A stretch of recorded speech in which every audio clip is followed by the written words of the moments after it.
Everyone, I'm Jane, and also I lost a lot of my stature over Zoom. But today I'll be presenting on the ethical considerations through the lens of the migrant worker community in Singapore.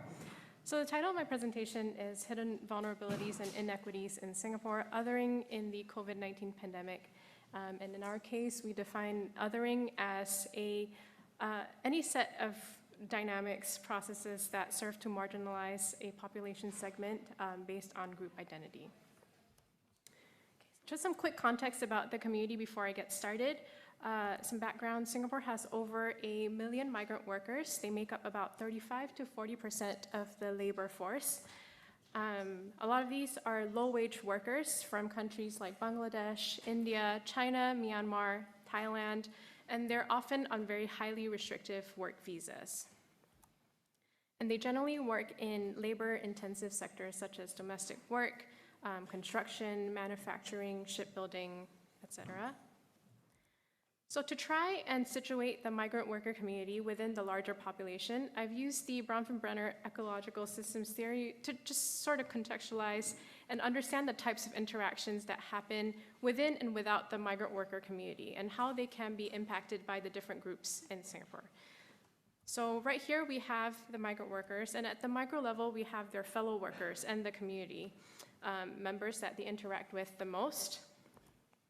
A level up at the meso level, we have the subcontractors, employers.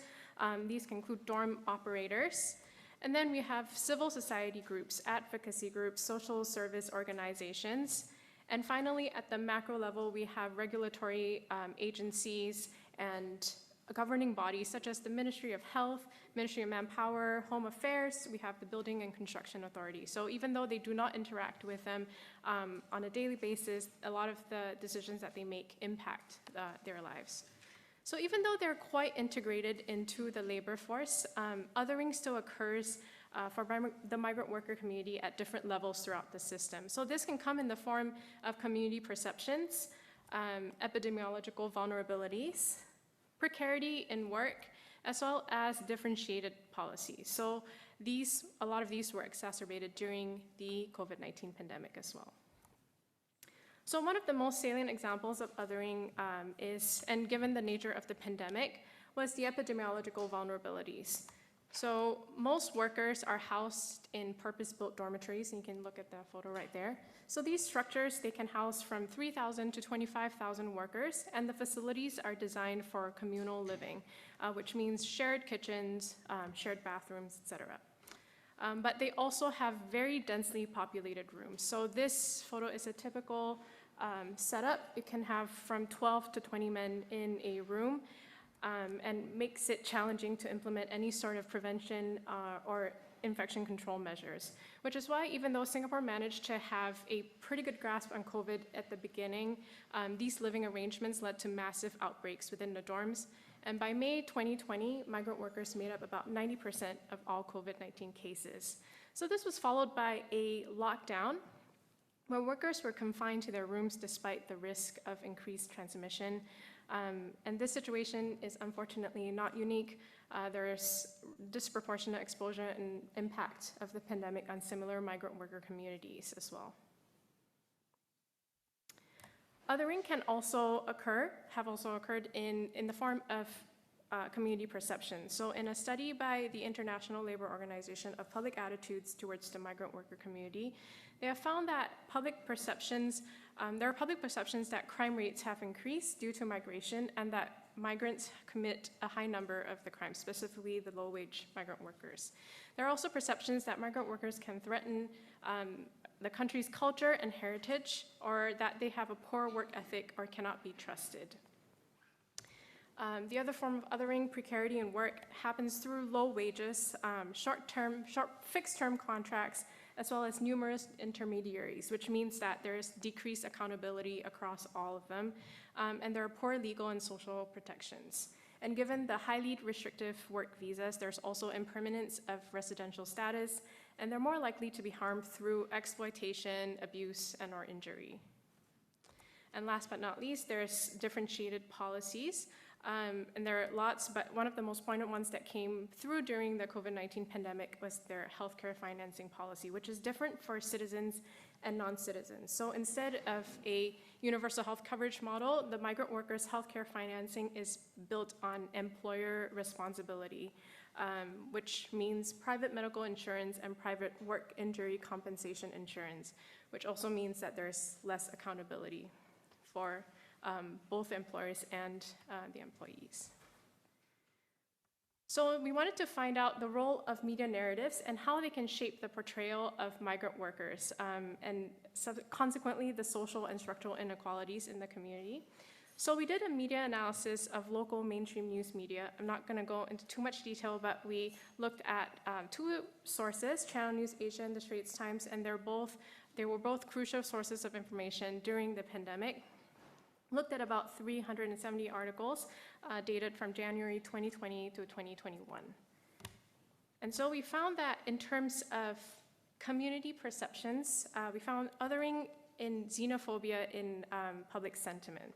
So there's content like the number of COVID-19 cases involving migrant workers have increased greatly. Aren't they themselves responsible for the state they're in?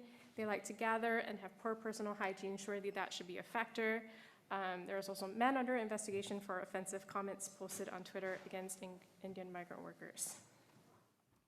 It also came through in the form or in sentiment that migrant workers are vectors of disease that pose a risk to the rest of the community. So here it says at least 9 Singaporean Apira cases are linked to the dormitory, including a household of 6 who became infected after a contact went to work at the dormitory. In terms of precarity in work, we found that impermanence of residential status was used very much as a tool to ensure compliance to COVID-19 control measures. So over here it says, in the event that they're uncooperative, we will take action such as revoking their work pass, but so far the workers have been highly cooperative and they've been understanding as to why we're doing this.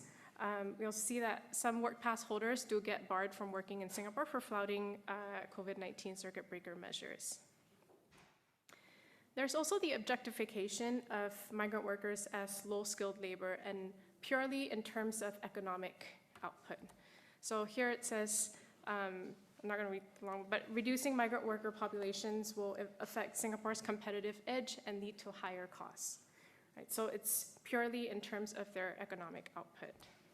And finally, in terms of differentiated policies, and in this case, pandemic-specific policies, one of the most obvious ones have been the differentiated reporting of COVID-19 case counts. So throughout the entire pandemic, dorm COVID cases were reported as a separate number from the larger community cases. So a typical figure would be something like this. I don't think you can read the fonts on the side, but the bottom graph in red, those are the dorm case counts, and the top graph in yellow, those are the community case counts. So this would be a typical figure of reporting. There are also differentiated COVID-19 control measures. So, for example, foreign workers will be tested before they return to work and routinely every 2 weeks when they're back on the job, as well as they are to remain in dormitories on rest days in phase 2 of the reopening. So these, again, were not control measures that were applied to the rest of the community, that were not implemented as well. So in addition to looking at the othering narratives, a lot of the media coverage also looked at community initiatives that came up on a smaller scale that were implemented during the pandemic to fill up the gaps, service gaps, I guess. So these ranged from addressing food security needs to advocacy to provision of mental and emotional well-being. And these also have been accompanied by larger scale policy changes. So while the community has experienced previous outbreaks of other infectious diseases, the pandemic finally led to some major changes in the physical infrastructure of migrant worker dormitories. So right now, I guess in September, they implemented improved standards for new migrant worker dormitories, which would include larger living spaces and better ventilation, as well as better strategies to detect and isolate and contain outbreaks. Another one would be a new primary healthcare system for migrant workers. This new primary healthcare system and the financing scheme would potentially increase affordability in healthcare as well as accountability in healthcare as they seek healthcare. So in conclusion, I guess looking at media discourse, it can shed light on a situation that was crucial during COVID-19, but in a context where there were low-wage, precarious migrant workers who are not socially or spatially integrated into the community, it can serve to reproduce narratives that can exacerbate different forms of stigma and can amplify vulnerabilities as well. So in that same vein, future media discourse has a crucial role in disrupting adverse societal norms beyond just recognizing the migrant worker community for their contributions toward economic development. That being said, media narratives need to be accompanied by shifts in structures for long-term sustainable solutions, whether this means formalizing community initiatives or including migrant workers in future decision-making as well. And hopefully this will lead to inclusive policies that can enable us to be more proactive instead of reactive in safeguarding migrant health during future public health emergencies. So yeah, I think that's it for me.